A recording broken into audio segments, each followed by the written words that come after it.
instead of using our Wi-Fi, you actually just press down and start, and that brings up our in-game menu. You can actually have saved slots anywhere in the game.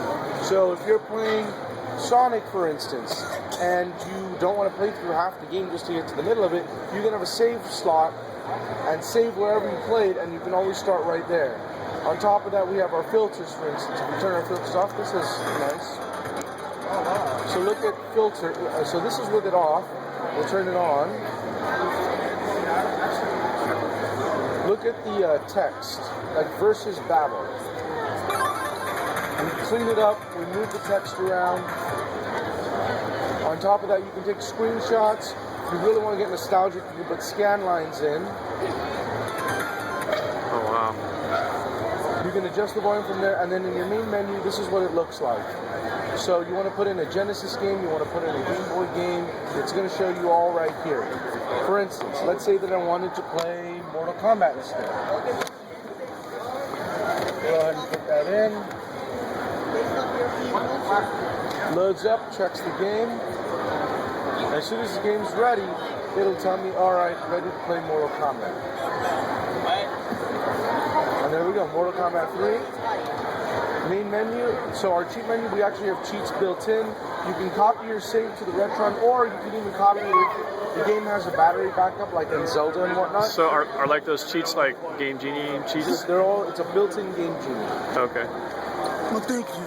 Take care, guys. Our settings right here, you can have your console region automatic. You can have it to auto, or specifically to what region you want to play the game in. You can remap the controllers to whatever you want. So if we're playing Genesis, for instance, I can have a Super Nintendo controller connected, and I can play it from there. You just select it, and you're good. So if I wanted to do that, like let's say that I want to play Mortal Kombat with a Genesis controller on player 1 and a Super Nintendo controller on player 2. Just as an example. I can go into player 2. The A and the SNES controller is now mapped to play the Genesis game. And on top of that, didn't know why. I just go over here, say I want Genesis controller 1, and now I just hit the B to go back. You can even have full custom button mapping depending on what you want to do. I got that. On top of that, we have different image filters, scan lines. I actually want to go and put that on normal so it does the 4x4. What's the SD connected? You can actually add a SD card, or SD card goes in the back. That's how you do your save states. That's how you do your screenshots. can you add games that way or something, or play games no, through? It doesn't play any ROMs, and it doesn't play any because we're not actually doing emulation. We're doing clone boards.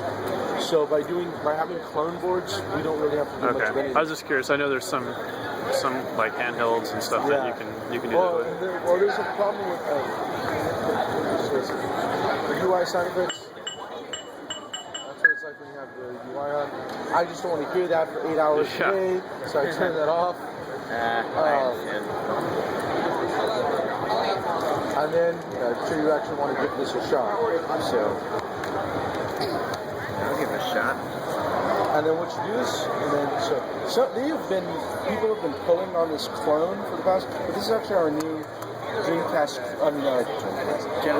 Genesis. I've been doing Dreamcast VGA cable videos the week before we did this, so I've been saying the word Dreamcast a lot. This is our Genesis controller clone, so this is actually a replica of the original. Yeah. So it actually feels good. I've been playing a lot with this. I've got a few replicas that were really, really bad. But minus this getting pulled out from Everybody Under the Sun this weekend.